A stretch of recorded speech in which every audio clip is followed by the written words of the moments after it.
Welcome to Plato's Cave. I'm Jordan Myers, and today we are going to take another step towards escaping the cave by actually rewatching or re-listening to an old episode that I am transferring over from my other show, That's BS. So, as I said before, this show is basically the new start to anything that I'm doing related to philosophy, and that show is continuing to be a political show, a show about society, culture, a more laid-back discussion show. So this is an episode that I had previously done on That's BS, but I think it's relevant to this show and its topics, and so I'm going to carry it over.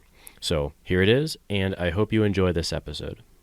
Welcome to That's BS. I'm your host, Jordan Myers, and today I'm going to speak with Jon Rosen and Ben Burgis about varied topics, but we began and really stayed with the topics of free will, moral responsibility, determinism, and compatibilism. And I thought this was a super interesting talk. I loved listening to both of these guys. And for the order of events for this episode, Jon and I were able to begin speaking before Ben could join. So what I'll do is I'll splice together the beginning where I speak to Jon about his bio and his background, and then Ben will join us and we'll all three debate the issue of free will and moral responsibility. So thank you for watching, and here's the episode. So I think you know that I finished my doctorate a few years ago at UMass Amherst in philosophy. Mm-hmm. So I had years and years of sitting around the seminar table hashing these ideas out, and I love dialogue. In fact, that was the reason I started this discussion group, was so that I could pull, because I'm not teaching right now and I missed it. So I thought I could pull a bunch of smart people into a group and we could have great conversations about things. And that hope came to fruition in some respects. Unfortunately, running it has been, let's just say a bit trying. But I miss it. And, opportunities like this to speak with somebody about topics that I really enjoy are fun. So I appreciate you seeking me out. The free will topic is something that I've been kind of obsessed with for a long time. Yeah. Yep. It's fascinating. Yeah. It really is. And I'm always surprised and kind of endeared almost by how much interest people take in this topic. Of all philosophical topics, outside of perhaps whether or not God exists, and people get really angry about that one these days, gosh. But people get really angry about the free will topic too. Really angry about yeah. Yeah. Livid about that one. Yeah. They really get bent out of shape about it. It's incredible to me. And my position is I think by far the least popular. I mean, it's people get the most angry about my position, I think. Do you think there are more like hardcore libertarian people about free will than hardcore determinists? I don't know. I would maybe reverse the popularity of that. I mean, I obviously don't have a huge sample size, but so I think the natural impulse before you've thought it through. And I'm already starting to sound like a jerk, even saying that. Yeah.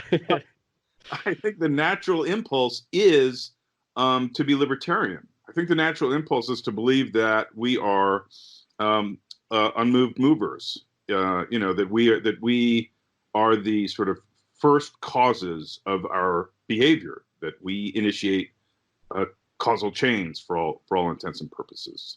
I think that the natural impulse is to think that the way we live is up to us in some profound and meaningful way. We're not puppets. Strings aren't being pulled. We're not an outcome or a product of our conditioning entirely. There's some little homuncular agent within us that is in charge. I think that is an incredibly intuitively appealing view. Mm-hmm. The ghost in the machine. There's some French saying for it. Something machina. Yeah, that's it. Yeah. That's weird that you say that, actually. Because I So I actually read, I think in your letter exchange, you talked about how you had a fairly religious upbringing, and then God was sort of the belief in God was one of the first pillars to fall, and shortly after that, the free will pillar fell as well. Um, and that just I kind of I smiled at that. I was reading it earlier today because I had a really religious upbringing also evangelical Christian Oh, upbringing. yeah. Yeah, and I guess like the doctrine of free will is obviously central to that belief system, Mhm. and it was one of the first sort of brow furrowing moments for me, I guess, was, well, hold on, like I thought that you said that God was all powerful and omnipresent across all times, so how does he not know what I'm like already gonna do? You know what I mean? Yeah, Oh, yeah. before I do Believe it. me, I know what you mean. hmm Believe me. Yeah. But it's funny, I guess. The funniest thing about that is I was working with the assumption of, well, I have to have free will, you know, just because subjectively it feels like it. Therefore, I can't really make sense of God in light of the fact that it feels like I do. Which I don't buy any sort of. I would align with you almost down the row at this point. But I think it's funny that discontinuity was what actually started the disbelief process. Right. So for you, the disbelief process was, if I understood you correctly, um, on one hand, you're told that God is all powerful and all knowing. If God is all powerful and all knowing, then where was the break that happened? Well, so we also have free will, but Right. if God is all powerful and like all knowing and exists across all time, how can there be anything that's outside of his control, i.e., something that we can exercise free will over? Right. Yeah. Right. And it just, that didn't seem to add up. Right. But so, there is the standard sort of Christian response to that question, right? hmm So it's the Yeah. problem of evil, Oh, yeah. and God gives us free will so that we can commit sins, so that there can be good, so that there can be redemption. So this is sort of like, I always sort of read that as a sort of like interesting moral experiment where God creates the world, and then he creates these creatures, and he could exercise complete control over them, but he's curious to see how they would behave if he gave them a little bit of freedom. hmm And It's like a kid with ants. Yeah. yeah, something like that. Um, but I don't know. I like this was a seeming contradiction that just didn't sit well with me, and something had to give. Um, Yeah. so then a lot of things started to give. hmm Good, good. Thanks for joining the call. Yeah, thank you for having me. Sorry I had to come on late. Oh, no, no worries. We uh John and I started talking about things that were tangential and sometimes a bit related to the topic, so I'll have a late night splicing together different clips of what we talked about. But now that you're in the call, I think we should bring it around to the topic at hand. But I think John and I have talked enough about his background for people to be familiar with him. But if you could just give the audience your potted bio. Okay, sure.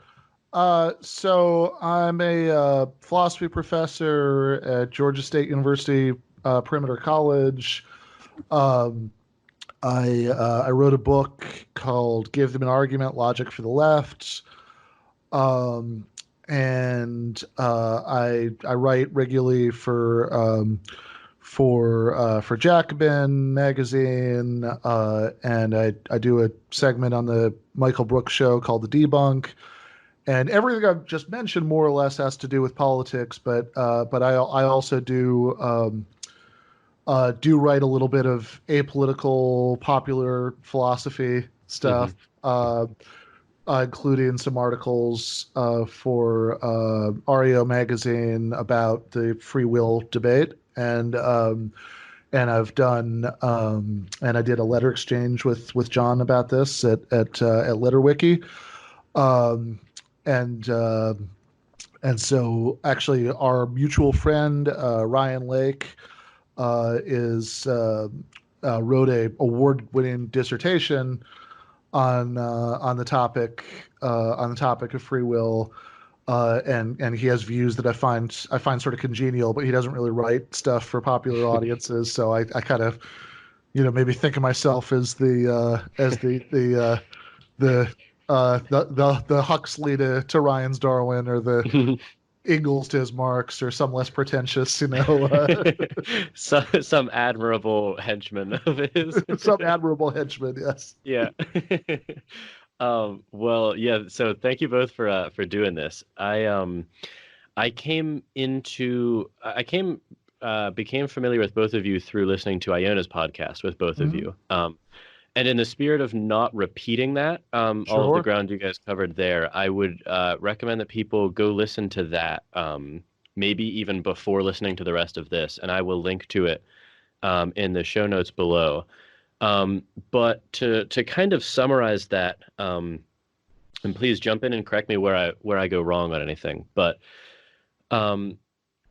after listening to that, I take John's position to to basically be one of an incompatibilist about free will and determinism, which is to say that if determinism is true, that means that we don't have free will in any important sense, and determinism is true, which means that basically, not that we can necessarily predict it, but that things are physiologically predictable and not some spooky ghost in the machine that operates us irrespective of prior physical causes. And because that is true, therefore free will does not exist in any meaningful sense. And Ben, I take you as saying that no, John, you're kind of missing the point a little bit here. It's not really about physical causation. It's more about a compatibilist sense of free will, where yes, everything is fully determined in a Newtonian sense, maybe, or just some sort of a physical sense. However, free will exists in some robust way, and we can still hold people responsible in a robust way. Does that jive with both of you? I think that seems mostly right. I mean, I would say that I would say that whether or not I think probably in both cases, I think we would say that that those descriptions are accurate, although also whether or not determinism is entirely true might be slightly beside the point, right? So like it could be, because of course I don't know which like interpretation of quantum mechanics is right or anything like Yeah. that, Yeah, So I don't either.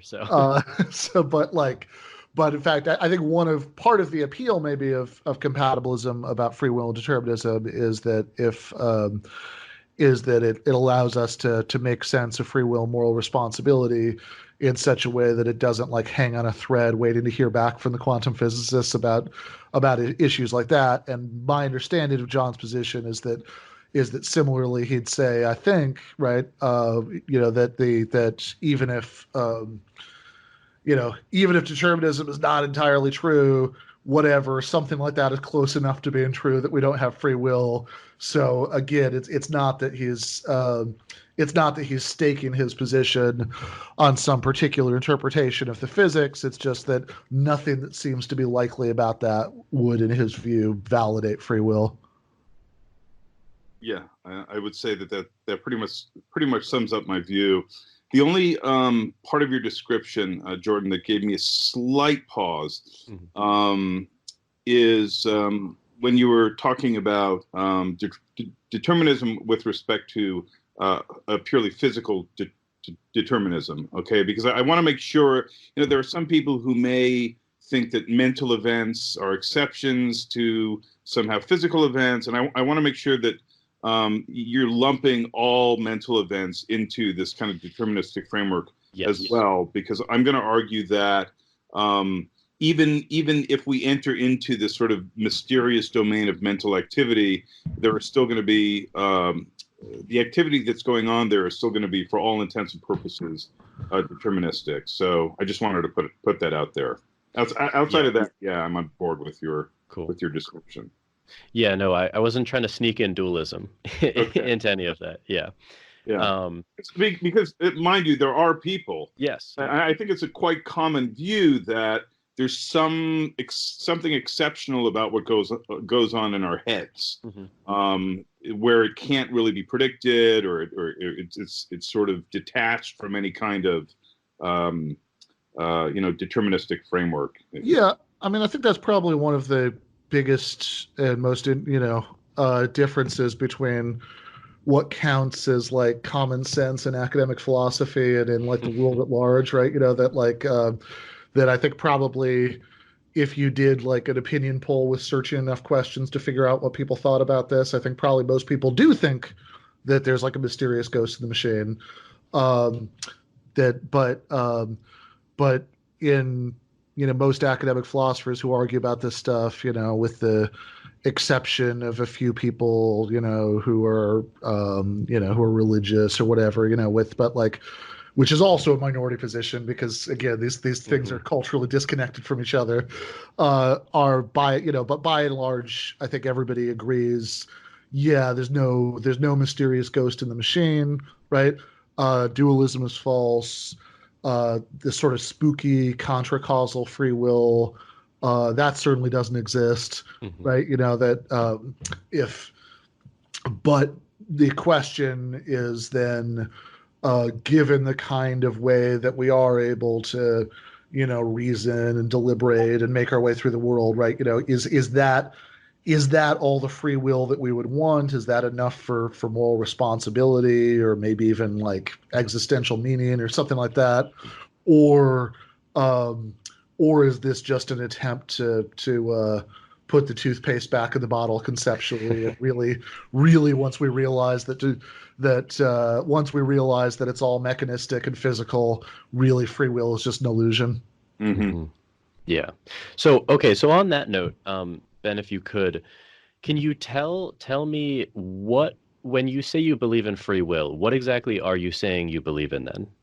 Yeah, good. So I think that because there are lots of different senses in which we can talk about control, like self-control or autonomous action. That your actions are being controlled by your desires, or your desires are being controlled by your higher order desires, or etc. And at least some of these things we clearly can have, even if determinism is true, which is why I like a phrase that you used earlier when you were describing John's position, which is where you said there's no interest in kind of free will that's true, right? So, what I take the debate to really be about is about whether the kind of free will that we can have given determinism is an interesting kind of free will, is the kind of free will that would that would make sense of moral responsibility in particular, right? I mean, Hmm. there might be some other concepts that we're interested in. We're interested in free will, but I think that's probably the big one. And I think yes, and I could talk about the sort of theory of free will that seems most plausible to me, but I want to the reason I want to start on that more general level is that if I'm being completely honest, I'm much more sure of the general position than of any particular uh, Hmm. of any particular version of it. Right? I think there are some like sort of general considerations about thinking about moral responsibility and things like that that I find very compelling.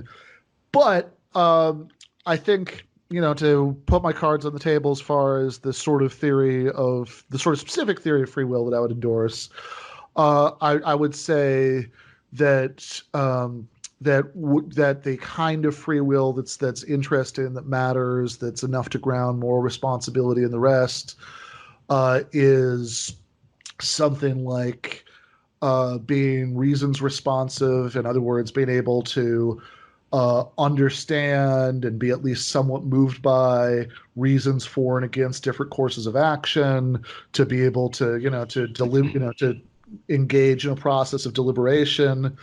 I don't want to overstate it because we don't want to say that like you only have free will if you're really smart and you make good decisions, right? You have to have a triple digit IQ to have free will. Yeah. Yeah, yeah, yeah. And I think there are like I think there are some like compatibilist views of free will that almost get there, right? You know, Mhm.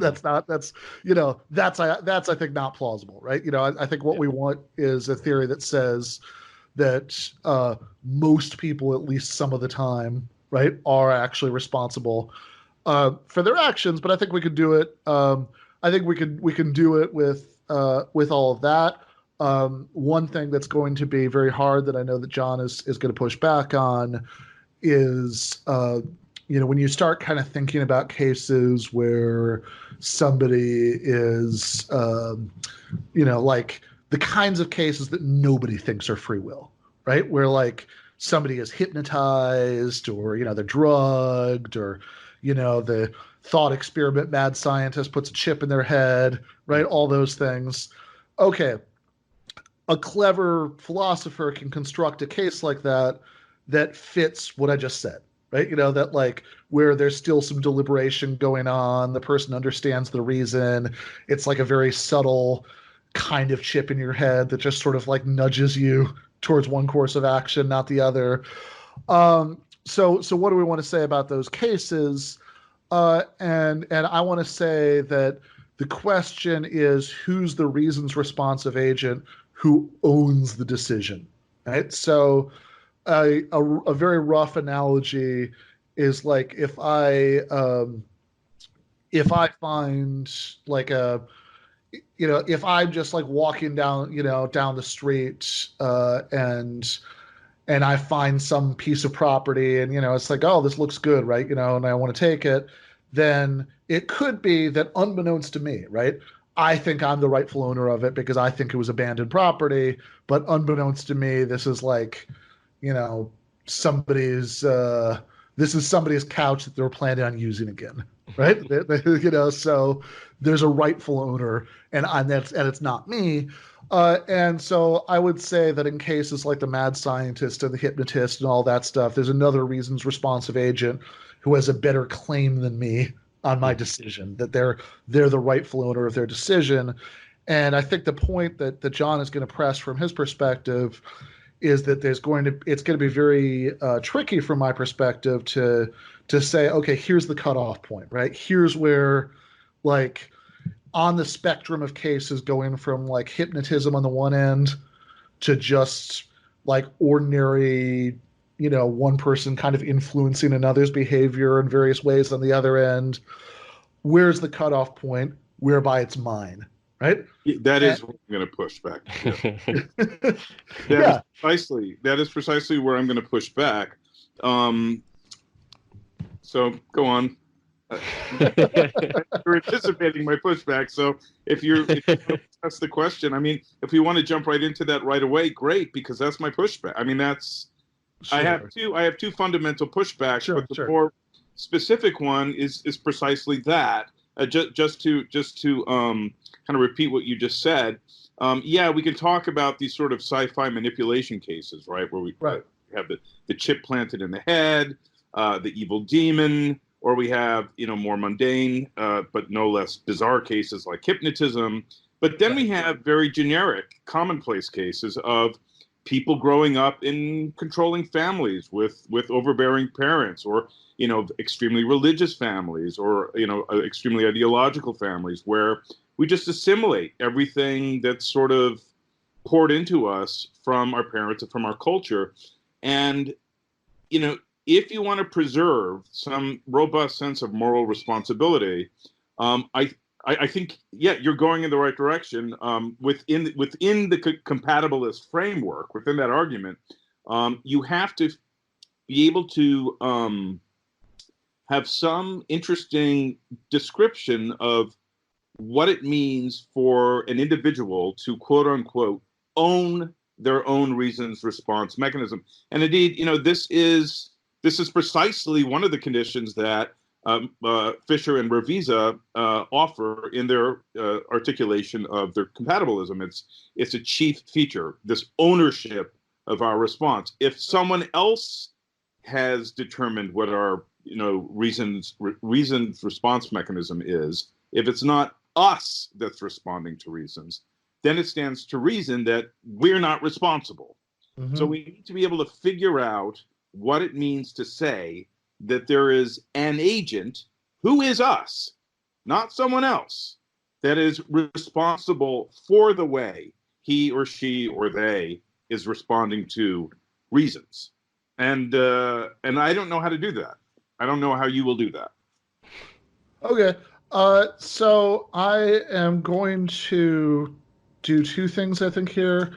One is that I'm going to just quickly, because I do think it's an important point, and I mean, obviously, I'm sure everybody who's listening to this has listened to the 4 hours of our previous discussion as they were just instructed to. But just in case there's anybody who didn't listen to that, Sure, those lazy people, yeah.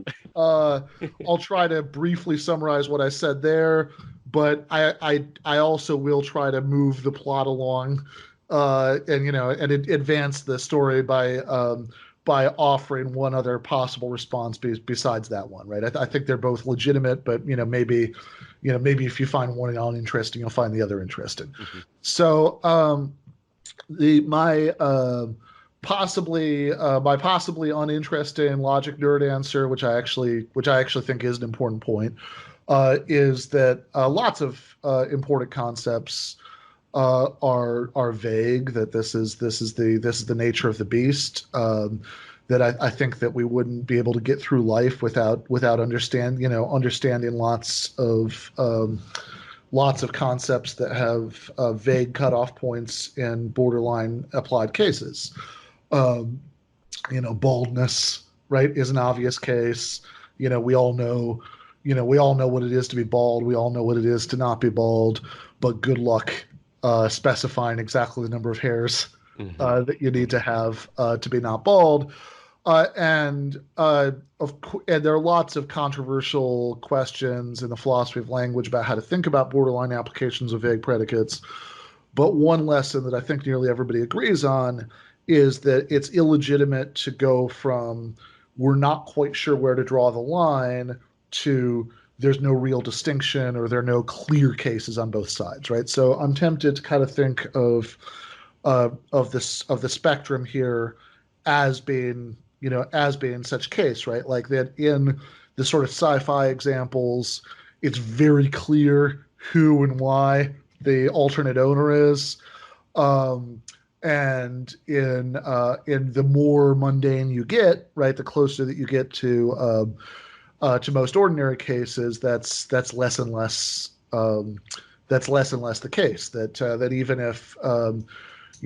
if you say, okay, there's a certain amount of cultural brainwashing, maybe, right, but there doesn't really seem to be the case that there's that there's a clear candidate, right, for okay, here's the person who's the real owner of this decision making process, and so the mere fact that the fact that like just ordinary determinism seems, if you have compatibilist intuitions about this, to be okay. Mad scientists don't seem to be okay.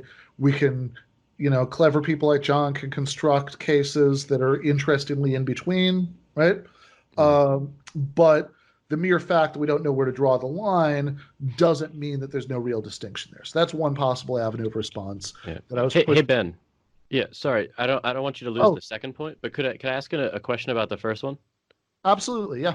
So with that sort of almost like spectrum of free will you laid out, does that mean that there is sort of a paradigmatic case on either end of that spectrum? Like, I think all three of us can pretty easily come up with someone who has no free will. That's basically a robot, right? Like I build a computer, I open up Word on a computer, and I type whatever I want to type on the computer. The computer has no free will in that case, right? Sure. What then is your idea of the other end of the spectrum? Yeah. What is the perfect case? Yeah. So I think this is why it's important to keep in mind what the dialectical context of this is, that this is a objection to compatibilism, right? So nothing I'm going to be saying in response to the objection is going to be an argument for compatibilism, right? Like in other words, the reason that this is an important distinction is because, to my mind, the paradigmatic example of somebody who is acting freely is is somebody who just in the normal course of life is, the only reason that somebody could give to think that they're acting unfreely is that we can trace their action back to a chain of cause and effect that goes to before them, which of course, if you're an incompatibilist, you think that that person is still unfree, right? But the sort of one of the kind of core intuitions behind compatibilism is that surely that person in ordinary circumstances is free. So I would say that Derek Paraboom is a skeptic about free will who makes this argument. He's got like a version of it with like 4 cases or 5 cases or something. And on one end of the spectrum is the mad scientist who's like, putting a chip in your head and whatever. And on the other end of the spectrum, there's just like ordinary physical determinism. And then he has interesting in between cases, and he makes the argument much like John just did, right? So I think that one response which I think is legitimate is to just accept that ownership might be like baldness or a lot of other things that there are clear cases on both ends, but there's a gray area that's really and stubbornly gray, right? But that's okay, right? That doesn't mean that we're not entitled to make pronouncements about the two ends. Another line of response which is worth considering is the one made by Philip Swenson, and I'm a bad person. I'm not remembering the name of the co-author, so I can't give them credit where credit is due. But they have a paper about this where they suggest that most of the time when we talk about free will and moral responsibility, we talk about it as what we're interested in is like the threshold for being responsible at all. Right? So we talk about this as kind of a binary thing, right? You're responsible, you're not responsible. But surely a lot of our intuitions about moral responsibility are degree intuitions that, like, if you think about if you think about cases, like I think these are examples they give in the paper, like somebody agreed to pick you up from the airport and they don't do it, right? So and then we think about somebody who their reason for not doing it was that they were just like, they got caught up playing video games and they just decided not to, right? They didn't want to break their streak. And then we think about somebody who's like who's in the grips of depression, and they have a hard time motivating themselves to get up and go do things. Yeah. Or even being like physically detained or something. Yeah. So actually that's good, right? Because now we've got 3 cases, right? So the physical detention case, the video games case, and the depression case. And we think that the depression case, the detention case, they just couldn't do anything about that, right? That's out of their hands, right? We shouldn't. They're not blameworthy, maybe at all, for that, right? The video game case, we think they're pretty robustly blameworthy, right? To borrow a phrase from John from our exchange, they might deserve a little bit of our vindictive wrath for that, a thorough chewing out. The depression case, just at least in terms of initial intuitive appearances, I think before we worry about how to make sense of those, I think we might think it's not that we don't think that they're at all responsible, right? That they're worthy of any blame at all. But I think we might be inclined to think that they have diminished blameworthiness, right? It's not that, because after all, if they thought that it wasn't just a matter of picking you up from the airport and then you'd be really mad, right? But your life was in danger, surely they would have gone in the car and, they would have gone to get you, right? So it's not, it doesn't seem to be as out of their hands as it does in the detention case. But it does seem like there is this somewhat mitigating factor that, like, you can't, maybe fully blame them because they're undergoing clinical depression. And one of the neat things about the reasons responsiveness paper, Philip Swenson and this other guy point out, is that it could maybe make sense of that, because reasons responsiveness comes in degrees, and so maybe we can say something more interesting than just, all right, there's a threshold here somewhere, we're not quite sure where it is, because oftentimes with interesting concepts we're not sure where the threshold is. Maybe we can say that that even when the threshold has been met, we could distinguish. We might say something more interesting about these cases. If you agree with their view, and I'm not 100% sure I do, but like it's an interesting view, then you might say that that there are different degrees of blameworthiness. That like in some of these cases, people are more blameworthy than others, and certainly once you get to the science fiction cases, you have like zero blameworthiness. Right. Do you mind if I jump Yeah. in here? Yeah, please. First of all, I'm really glad that we kind of seized on these three cases pretty early on in this discussion, and Ben, that you took it where you did, because Okay. now we're in the territory that gets really interesting to me. First of all, the way you laid these cases out and the way you sort of characterized your intuitions about these three cases captures my intuitions about these three cases. And I think one's sort of immediate response or immediate intuitive take on these three cases, I think generally speaking, people will have the same response. If you're physically detained in a room, obviously you can't be responsible if you don't show up. If you're really depressed, well, yeah, you're probably not. Let's just say it depends on how depressed you are. If you're clinically depressed, yeah, you're not going to hold. But if you're just sort of feeling sort of down that day, maybe you. And then you have the video game, the kid or the adult sitting in the video game. You think, well, that person clearly deserves a little vindictive wrath. So those were my intuitions. Mm-hmm. Before I started really exploring this problem, I thought those intuitions tracked reality. And even now, after having studied this territory, my intuitions still may present themselves in the same way.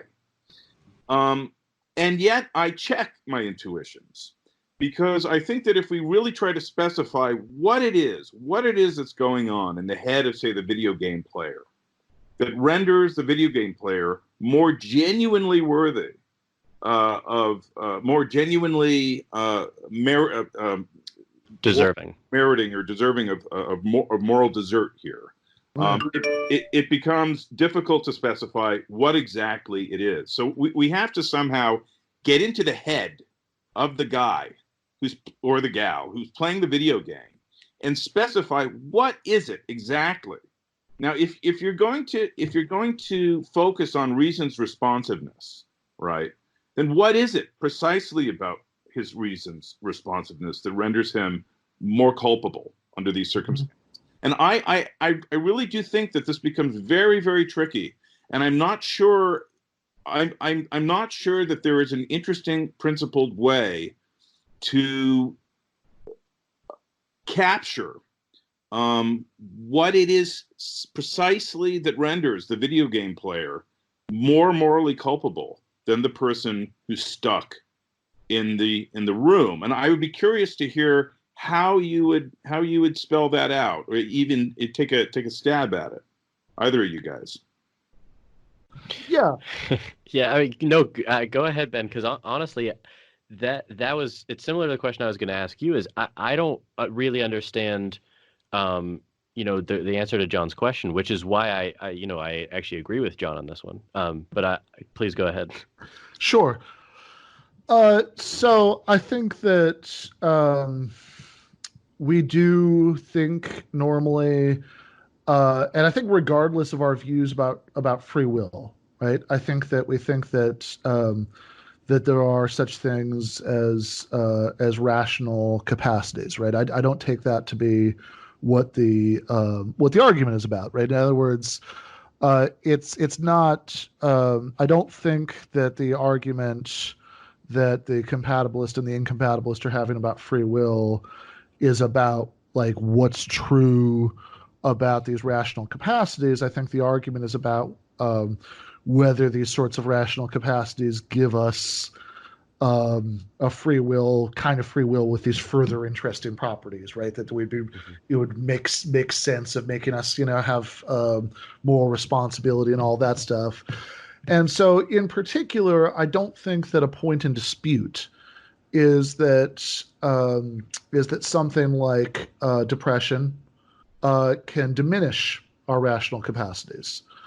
And so, if that's something that's common ground, that we all agree on that part, then I think that we're at least on our way to seeing how we can make sense of the idea that the depressed driver is less culpable than the video game playing driver, because we don't think that being that we don't think that like really being on a roll, or thinking that you're going to beat your high score is we don't think that hinders the normal functioning of your rational capacities. I mean, maybe you can say there's a little dopamine hit you're kind of addicted to with the video games or whatever, but I don't think we would at least say that it hinders your rationality nearly as much as depression does. Right. So I think the real question then is where it should have been in the first place, right? Which is this capacity to reason and deliberate, between different courses of action in such a way that we understand that we can understand why something is a reason to act in a certain way, and we're at least somewhat appropriately moved by that in a range of cases. Is that the sort of thing that grounds responsibility? I think that's really what's the debate's going to be about. And one other quick, if I can, just one little footnote, because I think that if you don't spend a lot of time thinking about this, something that might not be obvious is that I think on any remotely plausible view of free will, most of the time, of course, we're not sitting around like the thinker statue, right? Deliberating about what to do in every case or whatever, right? Most of the time we're on some kind of hazy autopilot because like that's the only way we can function, as humans. So I think that to the extent that you want to call most decisions that we make free, that's got to be in some sort of indirect way, right? Even the most sophisticated versions of the spooky account of free will, right? Like Robert Caine is a what I would disparagingly use that word spooky, but libertarian is the word they use, has absolutely nothing to do with political libertarianism, separate issue. But even somebody like Robert Caine, who has a sophisticated version of libertarianism, right, says that, most of the time we're just operating on this hazy autopilot. The question is, how do the autopilot settings get set, right? And to the extent that the autopilot, to the extent that we are maybe in control of some larger thing because we make certain decisions at certain points that kind of determine how we're going to act from that point onward, then maybe we can incorporate some of the hazy autopilot settings into free will, that we can be responsible for those. We can be responsible for those even though we're not really deliberating them, deliberating on them in the moment. But I think it's important because I think that's an important clarification, because I think that a, some of the things that some people think are like paradigmatic examples of free will don't strike me as being even particularly plausible candidates. Be like, like they say, like Sam Harris has a video where he says he starts out by asking his viewers to pick a city, right? And so Yep. essentially what he's asking is report what pops into your head. And I think no matter what your view is on this stuff I'm arguing with John, I mean, nobody thinks that you're in control of what pops into your head at any given moment, right? Yeah, right. But sorry, but this is precisely where I want to jump in.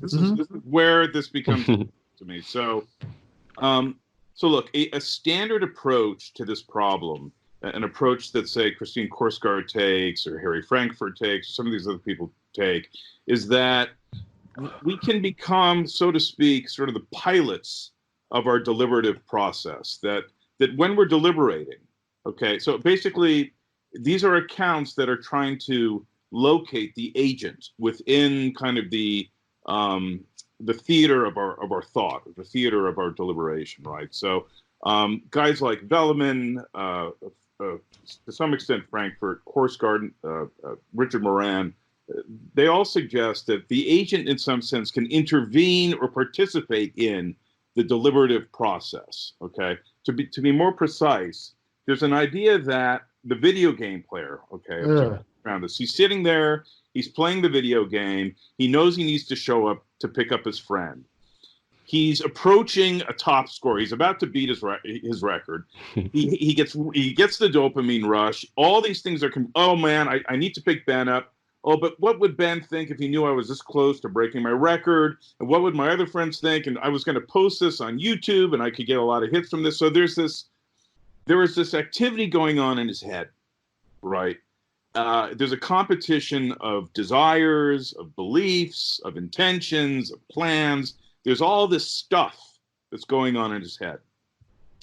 And there are certain thinkers who think that what the agent does, the agent has some kind of final word in this whole process, or he can enter into the process. It's kind of like a ship captain or like a symphony conductor, and can run it or author it in some important sense. And that's where a lot of these people locate genuine agency, at least the kind of agency that is required for moral responsibility. If it's the case, what's going on in our heads isn't, as they say, up to us in any important sense, then it seems difficult to understand where we're going to ground moral responsibility. If it's a passive process that's happening to us, again, it becomes harder to locate the ground for responsibility. So what a lot of people say is it's not passive. We're doing something autonomous, or we're doing something authoritative. And my question to you, Ben, would be, how would you characterize what is going on in the mind of somebody who's undergoing this deliberative process? Do you see it as an active or as a passive process? I am not 100% clear on the significance of the distinction, and to try to turn that into a more interested answer, I would say that that what's it's certainly not going to be the case on any view that I would endorse, that there's this like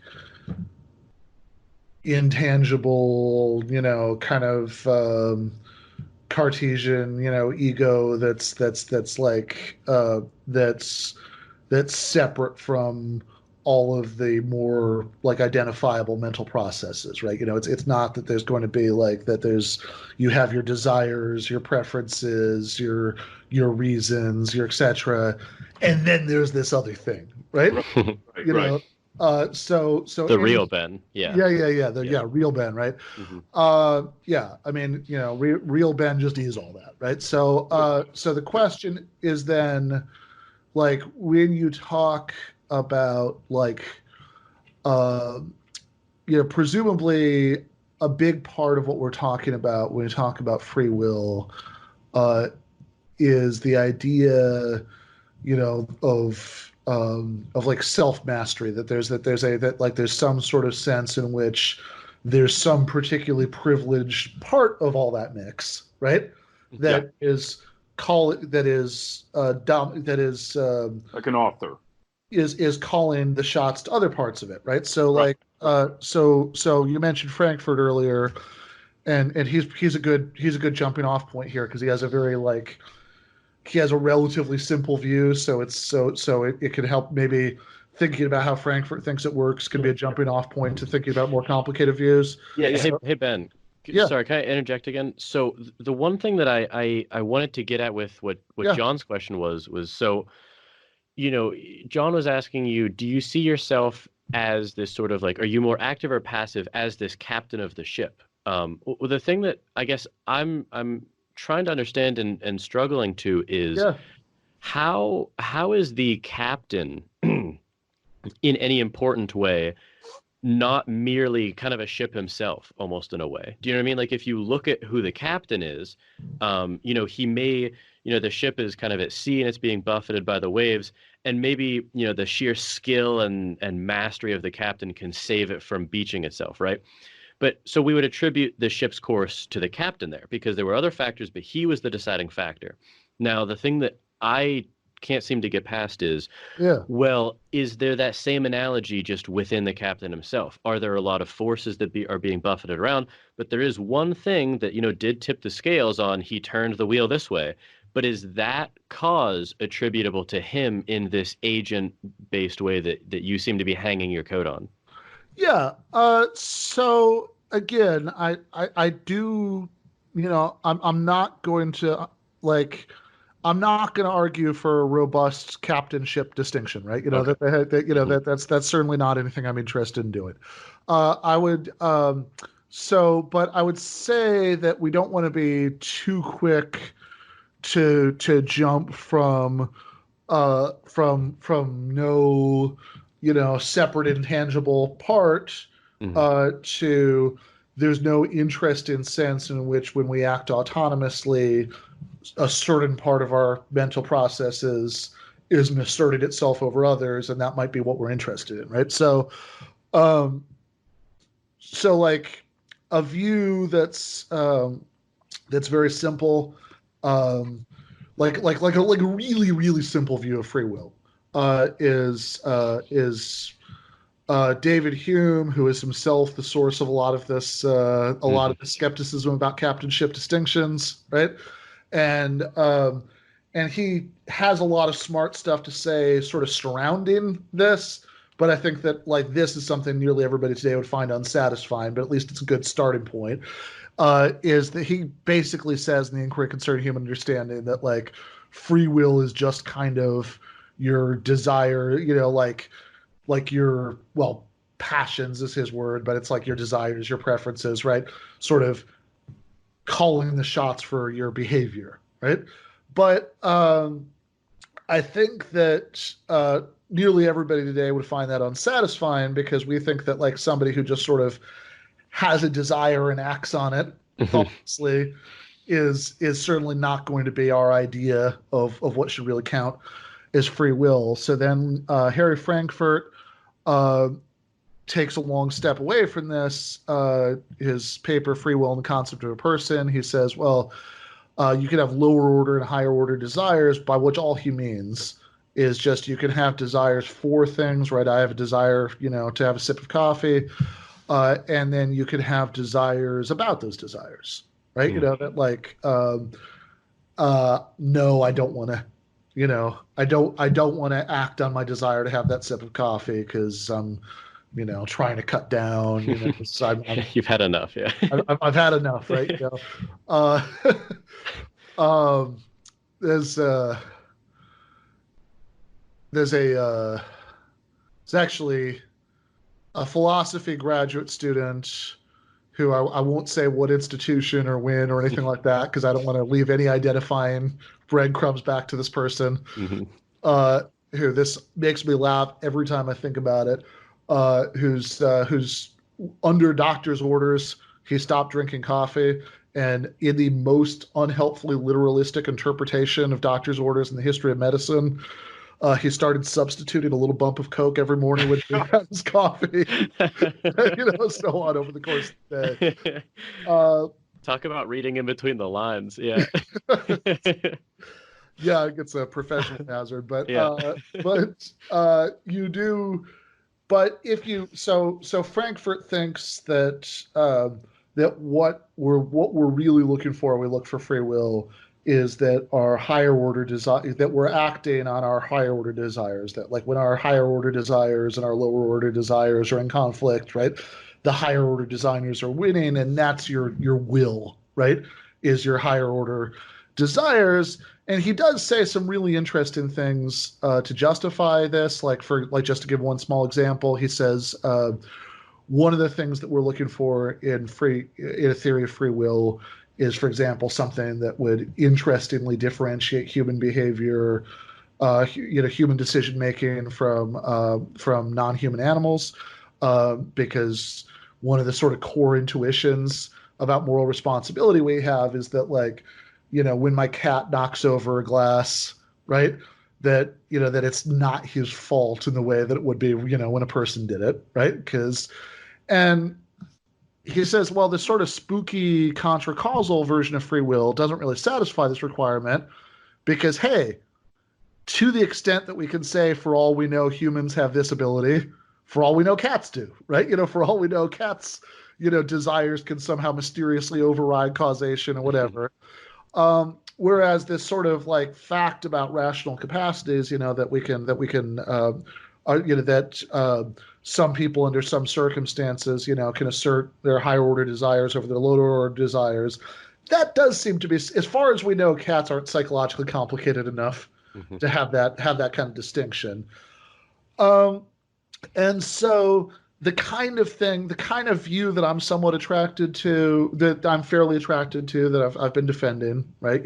Is the view that, okay, even higher order desires, we're sort of getting warmer, right? But that's not quite what we want. What we want is to think about our ability to, is kind of how we're forming those desires in the first place, our ability to reason, to deliberate between options, all that stuff, that it's not just a mental coin flip, right? That like we have reasons for doing these things, and those are what's moving us. Right. And I know I've been talking a lot, so I will try to shut up after this. But I have one sort of general thing I was hoping for, maybe for this discussion, because so far the way that this has gone has been kind of a more concise version of the previous discussion, but I would point out that one interesting feature of the discussion we've been having is that we've kind of been assuming that the default is no free will until you can sort of come up with an account that it has all the I's dotted and all the T's crossed of exactly how free will works. Mm-hmm. And I want to point out there's something a little bit strange about that assumption, right? Since we all do normally pre-philosophically think that moral responsibility is a thing, some people are at fault, etc. So and I think one thing that I would urge that it might be interesting to go in the remaining time that we have left is to sort of maybe pull back the camera a little bit and think about what are the general reasons to think that we don't have free will. Yeah. Okay. Yeah. Good. I want to address it. Jordan, do you mind? Yeah. No. Go ahead. Yeah. Ben. So I will address your question, the question you just asked first, briefly, but then I want to jump back into the mosh pit. Okay. Sure. So my straight up response to your question about why we might think we don't have free will. Let's just say I have two quick responses. One is going to be a straight up metaphysical response, and another one is going to be an ethical response. Good. The metaphysical response is that when we retrospectively look at our actions and our behaviors and explain why we behave as we do, we tell causal stories. Mm-hmm. The fact that we explain behaviors on the basis of causal stories seems to undermine the proposition that we're behaving freely. Now, I know, compatible on the compatibilist account, there's no problem with that. You think that a causal story and freedom are compatible, but I think that our intuitions actually, in that respect, are not compatibilist, because often when we explain, well, why I did something, we often explain our behavior in a way that seems like I really couldn't have done otherwise. I mean, and we often explain other people's behavior. Well, if you really knew them, you'd see why they did as they did. So we often offer a person's history as a way of not only explaining, but in some sense exculpating their behavior. And Jon, you think it's telling that story makes sense to us, right? Absolutely. Yeah. Okay. I mean, this was, when Kant brings up Immanuel Kant brings up the contradiction between free will and determinism, he's appealing to conflicting intuitions. And I think the intuition that we appeal to causal stories to explain behavior, in some sense, threatens the idea that that we behave freely. I know they don't threaten your intuitions, Ben, but I do think they threaten other people's, and they threaten mine. The other response I would offer to your question as to why we think we might not have free will is that I think that the denial of free will, there's this great French aphorism that says to know all is to forgive all, right? Mm-hmm. To know all is to forgive all, and I really like this idea. And the notion is that if I knew everything there was to know about you, then it would seem clear to me that however you behave, no matter how atrocious, was in some sense an inevitable, if not incredibly, a natural, if not inevitable product of your upbringing and your culture, or your cultural upbringing, your psychology, your conditioning, and so forth. So the ethical response that I would offer to the question about, why we should not believe in free will is that I think that the denial of it, in some sense, lends itself to a more sort of, let's just say, compassionate approach to human beings and human behavior. We can move away from the kind of vindictiveness or punitive approach and have a more kind of, what do you call it? We move away from the retributive kind of justice to kind of reformative justice. So the metaphysics is just to appeal to this causal story that I think contradicts our intuitive sense of freedom. And then the ethical response, or the ethical intuition, which is the denial of freedom, can lead us to a more compassionate outlook or approach to human behavior. Now, I can see, I can come up with counter arguments to both of those, which you may want to do. Yeah, I mean, I think it is important, and the reason is too because, to my mind, we're trying to do two different things here, and both are worth doing, right? But I think it's worth separating them. And one of them is to think about sort of, okay, why in general we think that we either do or don't have free will, and then the other is to think about what the best analysis of what free will is, right? So so I would see this in much the same way as like epistemology, right? So you think about knowledge. It's incredibly hard to give a good conceptual analysis of knowledge. If you can find, like if you have like a university library that has a really good philosophy section, you'd be amazed by how many shelves are taken up by people arguing about how to understand or analyze knowledge. But I think, like most people, even though I'm aware that, of course, there are skeptical arguments, we don't really know anything. We could be brains and vats, whatever. I am much more sure that we have knowledge than I am about any particular S knows that P, if and only if the following conditions are met, analysis of knowledge. And similarly, I'm much more sure that, I mean, I'm happy to go to bat, right, for what seems to be the best theory of what free will is that I'm aware of, but I'm much more sure that we have free will, right? I think that the fact that our behavior is caused, right? I'm not very. Of course, it's clearly true, right? It would be impossible for it not to be true, but it's. but I don't see that as a reason to think that that we're not in control of it. In fact, I don't think we'd be in control of it if it weren't caused, right? I think the question is, Well,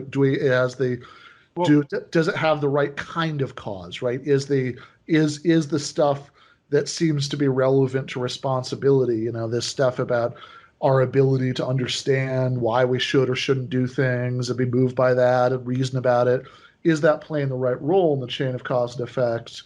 And now I do take John's point that this might not be, that this is like might just be a very deep conflict of intuitions.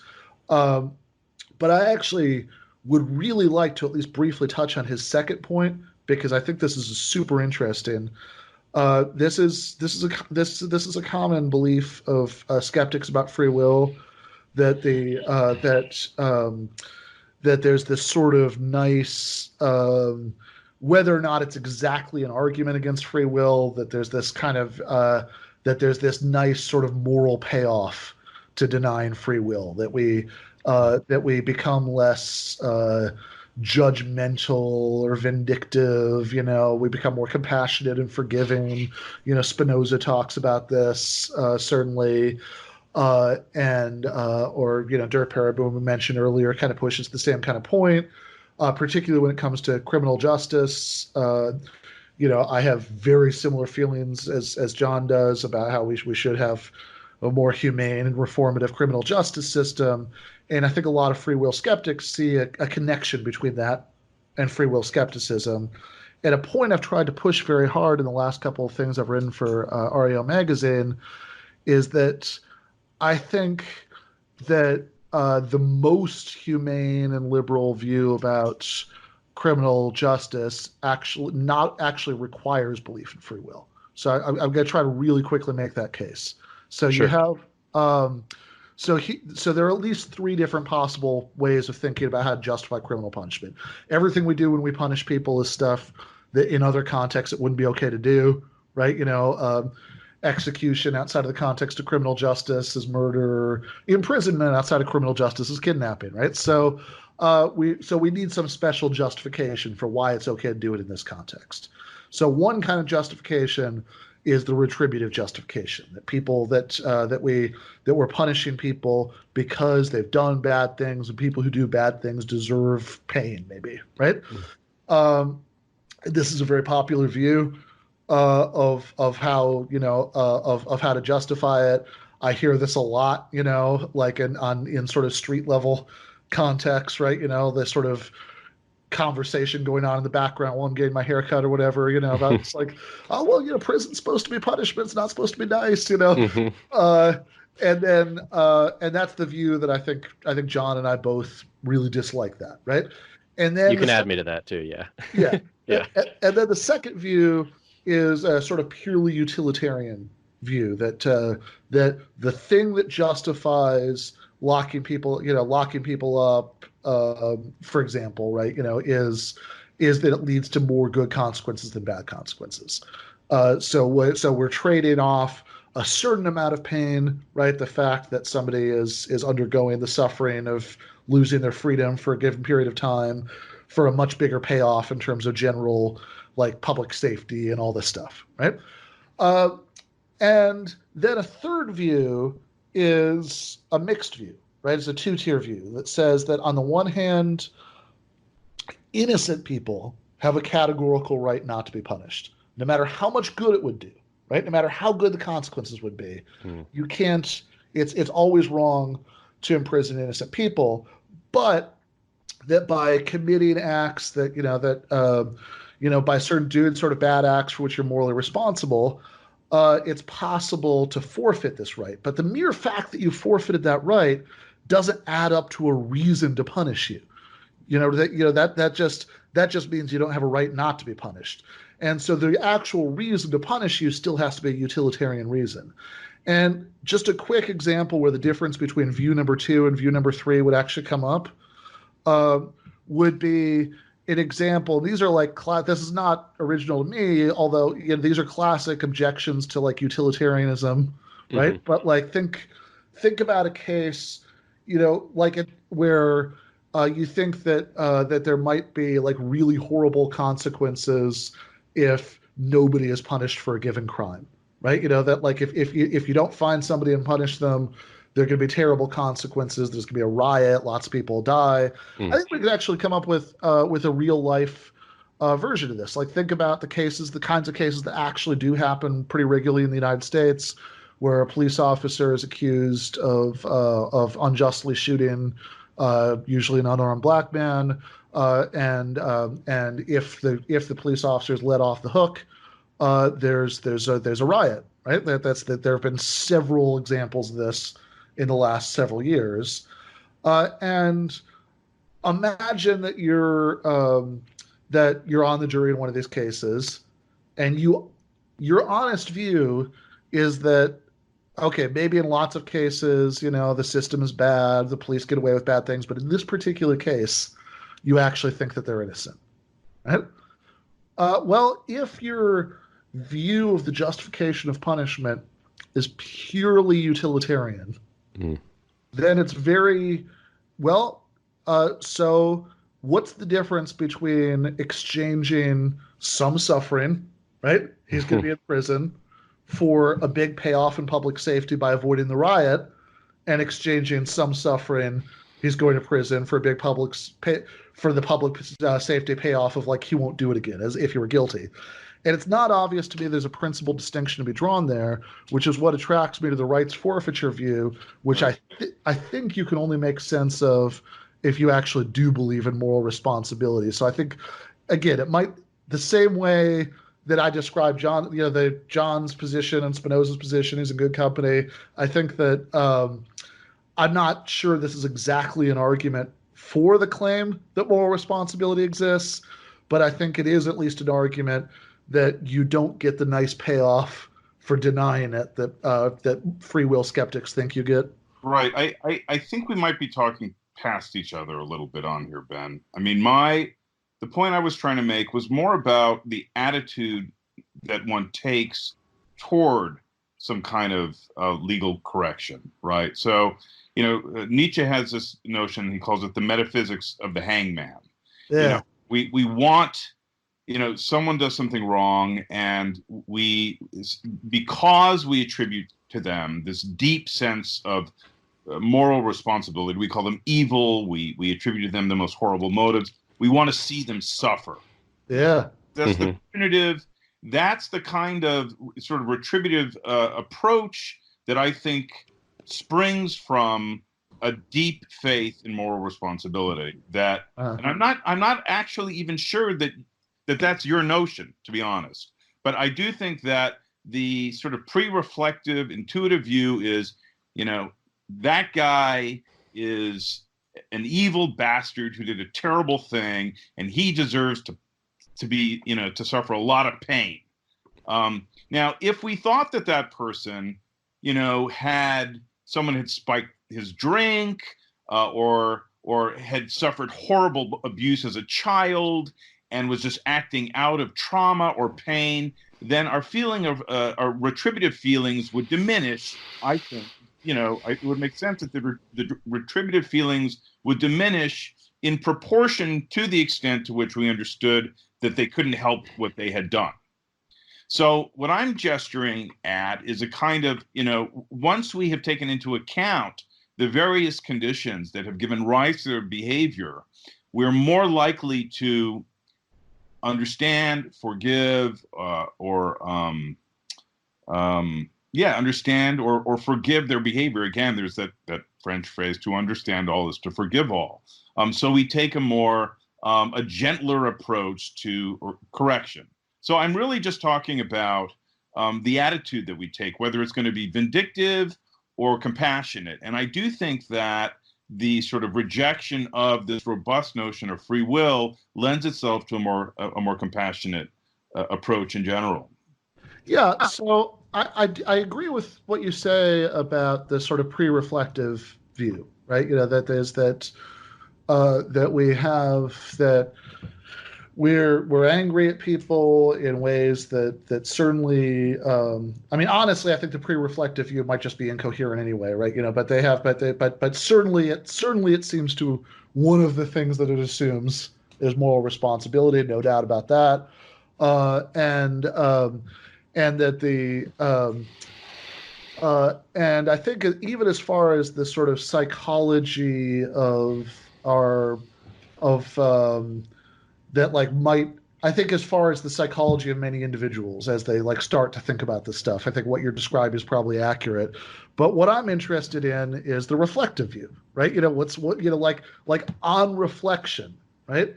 What is our view about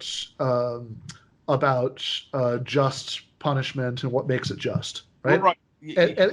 And I think, and my view on that is that on reflection, um, the most sort of humane and liberal view of criminal justice actually requires belief in autonomy and moral responsibility. Otherwise, we can't make sense of the crucial distinction. We can't make sense of why it is Right. that we think that there's this great moral significance to innocence, I which still think is what underlines, like when Blackstone says that it's better to for 10 guilty people to go free than for one innocent person to go to prison. I don't think that we can make sense of why without making that distinction. The distinction I would draw here, and I brought this up in previous discussions, is that we can distinguish between what I would call moral responsibility and moral accountability. Mm-hmm. Moral accountability is just we can attribute a particular act to an individual because that individual performed the act. Joe robbed a bank. Did he really rob the bank? Yeah, he robbed the bank. Do we have to hold him accountable? Yeah, we have to hold him accountable. He broke the law. So, but why do we have to hold him accountable? Because he's the kind of person who robs banks. Okay, good. So we're making a utility calculation. We're saying that Bob going to prison is going to result in fewer bank robberies. Yeah. And so even though he doesn't deserve to go to prison, blah, blah, we're willing to do that. Wait. The point I'm making is that there's no way to draw a principal distinction between that utility calculation and the innocent cop should go to prison to avoid a riot calculation. Yeah, I guess I'm I think we're talking about two different things. I don't think we are. I think we're talking about the same thing. Well, I think they're parallel but separate. Okay. So, look. So let me just spell out my view briefly here. Okay. So when it comes to sending Bob to jail for robbing the bank. Yes. On one hand, it's going to address the problem of making sure we have one less Bob walking around in the streets who rob a bank. Right. What it's also going to accomplish, hopefully, is if he goes to jail and if he's, denied his freedom, something might happen in him over time. Maybe if he's treated properly, if he's, if he, God knows what kind of, discipline he's going to get or corrections. Right. He may learn that maybe he shouldn't rob banks anymore. There could be a change in him. So you might say, Ben, that just attributing him that capacity to learn, to develop a new kind of reasons response pattern, is to attribute to him a certain amount of moral responsibility. You maybe might do that. I might say that, but I'm not sure that's relevant to the point here. So I think because I think everything you're saying from your perspective, because you don't believe that that's to attribute moral responsibility to him. So from your perspective, what you're talking about are all the classic utilitarian justifications for legal punishment: prevention. He won't be out there robbing banks. Deterrence of others, rehabilitation, that he'll stop when he gets out. He won't be the kind of person who robs banks. Yeah. So what am I missing here? So all of that are all ways of saying that his, even though there's nothing about him such that he deserves it, that there's no justification like that we're willing to make the trade of Bob suffering his loss of freedom for these utilitarian good consequences. And what I'm saying is that if that's enough to justify imprisonment, then you're stuck in these counterexamples like the innocent cop, being railroaded to avoid the race riot. They have because that's the same thing. There's no principal distinction between the two. Okay. You're saying that because if the whole point of moral accountability, right? If the moral accountability talk ultimately just reduces to utility calculations, then there's no principal distinction between the utility calculations you're making in the Bob the bank robber case and the utility calculations that you're making in the innocent cop being locked up to avoid a race riot case. Okay, and how exactly does this come to bear on free will? Because if you believe in free will and hence moral responsibility, then you can make sense of the moral significance of innocence such that even if it would have good consequences, innocent people have this categorical right not to be imprisoned that guilty people can forfeit, by committing bad acts for which they're responsible. Yeah, I'm gonna have to spend some time with that. Yeah. I'm not familiar with that. It's an interesting argument. I'm gonna have to spend some time and think about it. From what I understand, I think what we're trying to get at here is the difference between how you both might answer the question, irrespective of consequences. Is there still something about this character, Bob, that we want to not pragmatically deal with, but to actually hold an attitude with respect to him? Like to put it in Strassonian terms, John and I might think that, look, the only reason why we would want to punish this person is for reasons that have actually really almost nothing to do with him. I mean, they do, but they don't really. They're more for society and for him, maybe when he gets out, is he a better person or not? And if you remove those, there's nothing left. There's no reactive attitude in Strawson's terms. And then Ben, you're still, from my perspective, seeing something there. That's how I'm seeing the difference here. So I realize I'm slicing the concepts very thinly here, but the distinction that I want to make is that I agree with you that if we remove those things, we have no reason to punish him. Mm-hmm. That we're in agreement on. But the point that I want to emphasize is that if he were innocent, right, then we have this non-consequentialist reason not to punish him, right? We have this reason to respect his right to be free. And I think my position is that we can only make sense of the moral significance of that reason, right? If we think that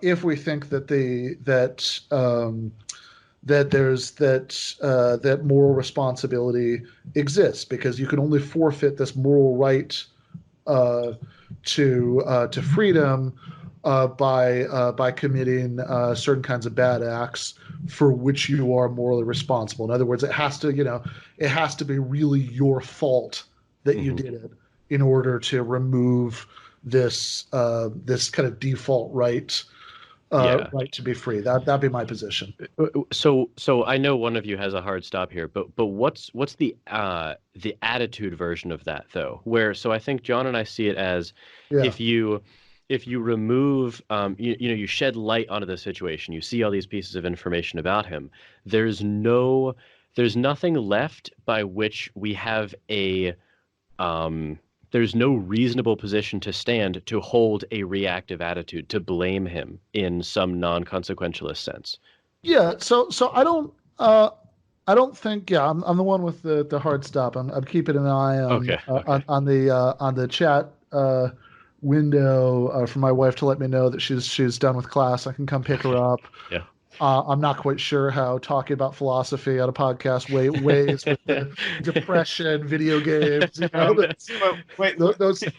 Sorry for jumping in, you guys, and I do want to hear Ben's answer. But how much time do we have? So why don't I try to answer real quick, because this is a little bit vague, right? But and then we'll go like 5 minutes after that. Is that good? Yeah. I have one final question for Ben here that I didn't get to. Okay. So real quick.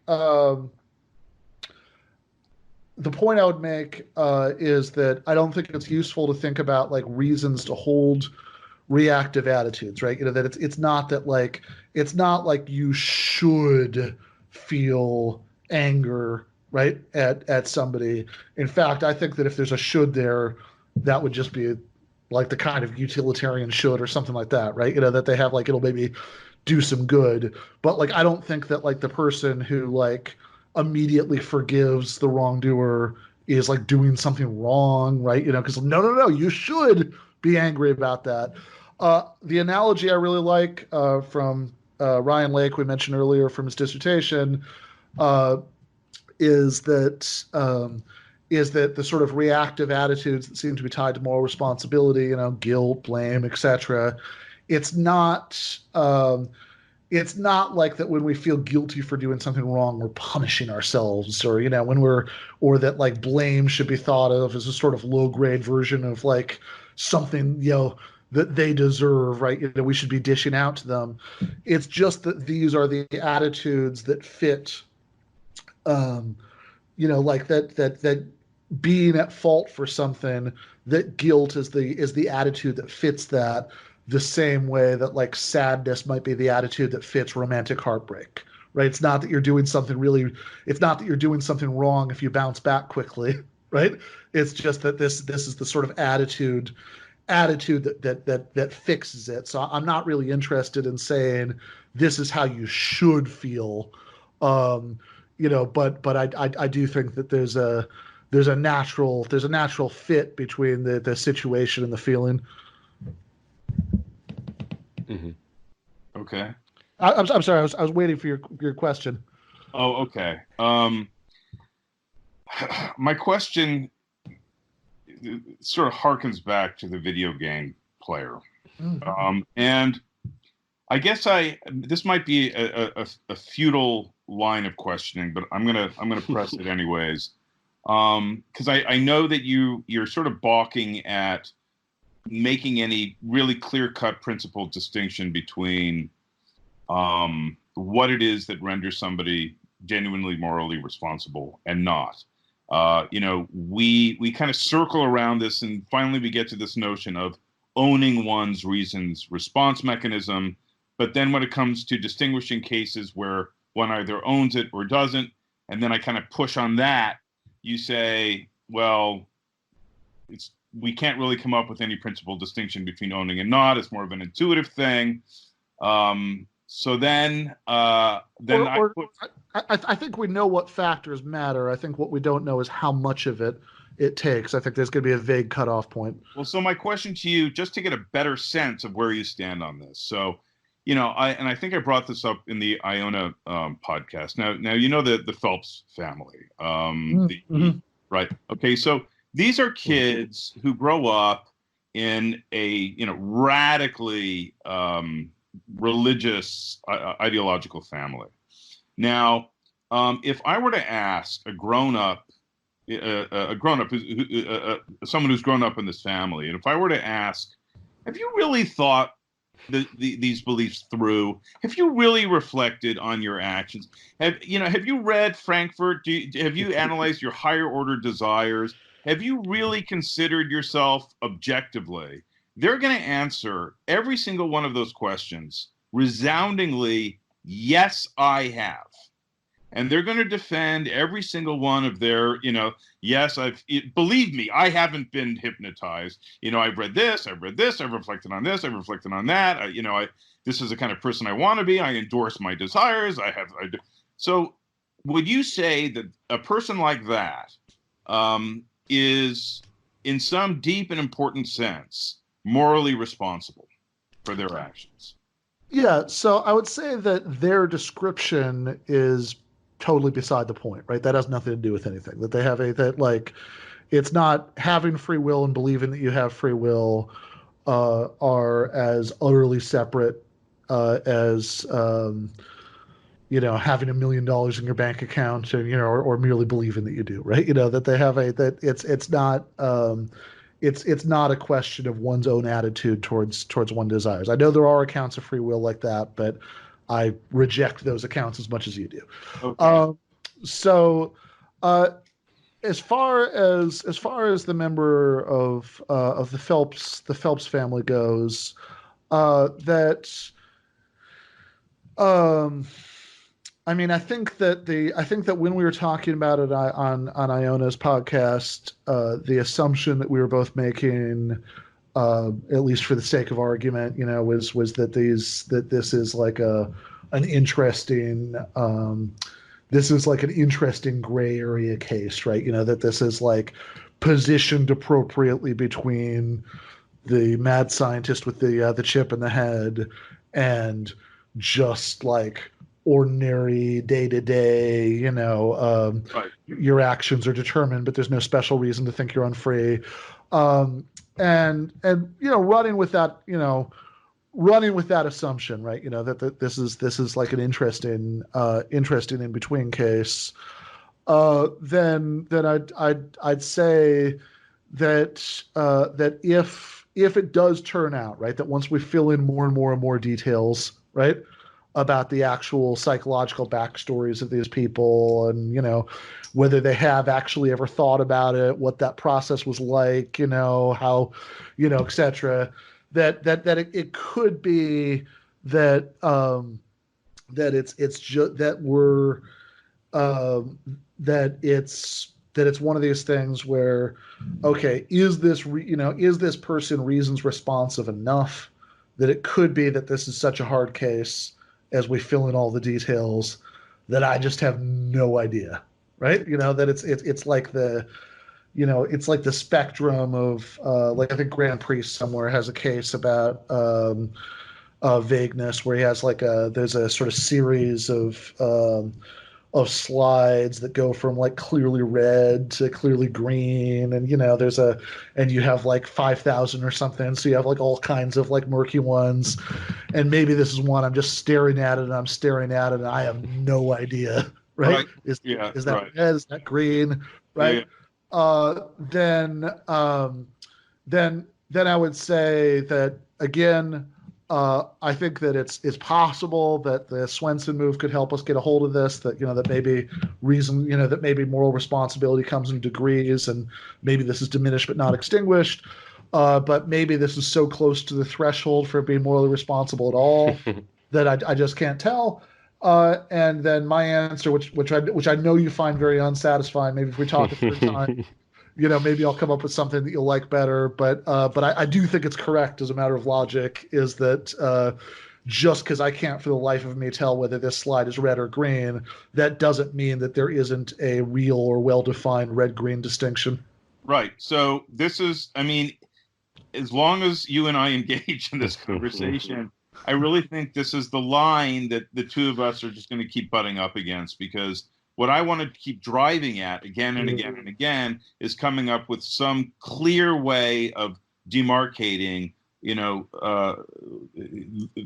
line between what it means to own one's resistance response mechanism and not. And, it's interesting that the two people who have most, thoroughly elaborated upon this notion, Fisher and Revisa, they themselves concede that they haven't completely specified this, that there is a gray area that they can't, there are cases where they just cannot sufficiently define what the terms are in order to establish the case one way or another. So, my intuition suggests that I don't think that there is ever a case when we're going to clearly be able to capture what it means to own, in some interesting autonomous respect, one's reasons response mechanism. You think there is a way that we can do this.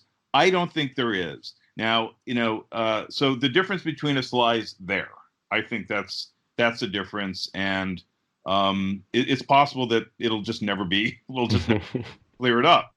But it's interesting to me also, and then I'll shut up after this. But it's interesting that we have such strongly different intuitions about this problem.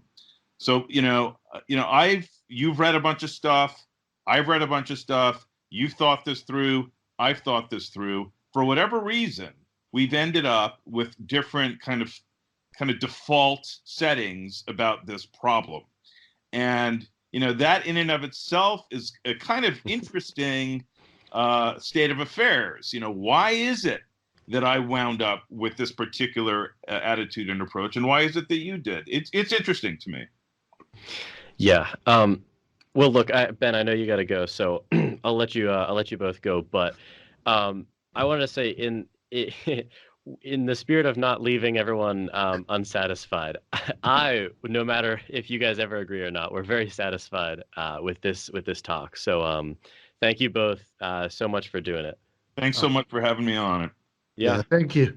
Yeah. All right. I'll leave notes to like all of your guys' bios and everything in the show notes below. But for everyone listening, thank you. And thank you to both of you again. And I'll talk to you later. Thanks, Ben. Thanks. Bye. Well, I hope you enjoyed that episode and learned something from it. And if you want to support my work and what I'm doing, you can do so by supporting me on Patreon. You can go to patreon.com/Jordan Myers and donate on a monthly basis and receive rewards for your donation. Again, that's JORDANMYERS. And the links to everything will be in the description below. If you can't monetarily support me, you can support me in other ways by liking this video, commenting on it below, reviewing the show on iTunes, or sharing it with a friend or with your Twitter followers. You can also email me at platoscavepodcast@gmail.com and follow me on Twitter at Jordan_C_Myers. And if you want, you can check out my other show called That's BS. It's a more discussion-based show with me and friends. I mentioned it at the top of this episode. So if you enjoyed this, please consider supporting me on Patreon. And as always, thanks for listening.